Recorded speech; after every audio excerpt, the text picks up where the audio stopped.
Andrew, we had a lot of questions for AEP officials. Chief among them, an explanation for why so many people were forcibly, purposely removed from the power grid.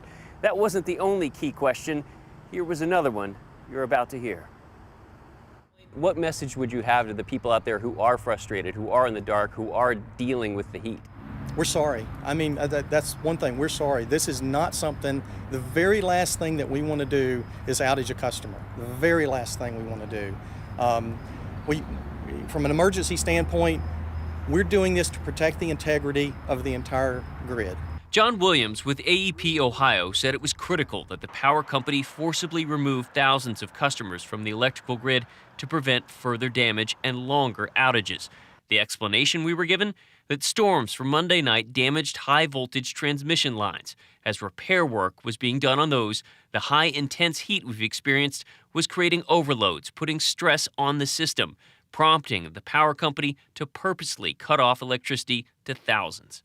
There was no indication of the fact when you guys took people off service, there was no heads up that that was going to happen. There wasn't the ability to have a heads up. This was an emergency. So as other transmission lines picked up the load, added the load, what happens is the load shedding that had to occur to support those other transmission lines that are overloading, they had to be brought down, and it's an automatic grid protection, grid-enabled situation. The state's Public Utility Commission says the call to remove customers from power came from above AEP, from the grid manager, PJM, which acts like an air traffic controller for the grid, covering 13 states, including Ohio.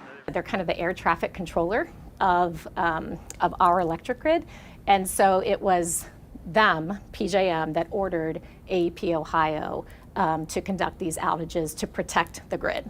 An AEP spokesman says it was the company's decision, but likely that they would have been directed by PJM to act had they done nothing. We do have this under control, and we're going to solve this problem, and we'll solve it here in the next few days.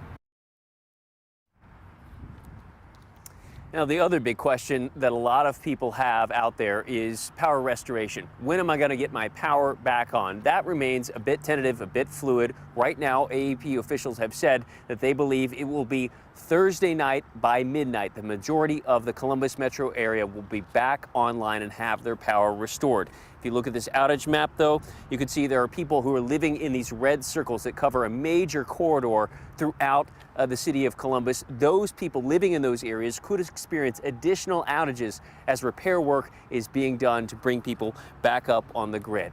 We're going to toss it now back over to Andrew, who's at one of the city's cooling centers where people are there trying to combat the heat. Andrew? Yeah, Bennett, that is right. And earlier today, Mayor Ginther spoke to the media to update us on ways that the city is working with the county to help people stay safe in this heat. Today, the mayor mentioned starting conversations with county leaders about adding additional funding to help with emergency response. Listen. So we've already started conversations with the county and other partners. This may be a place where rescue plan dollars or other things could be put to use to help families bounce back and recover from this.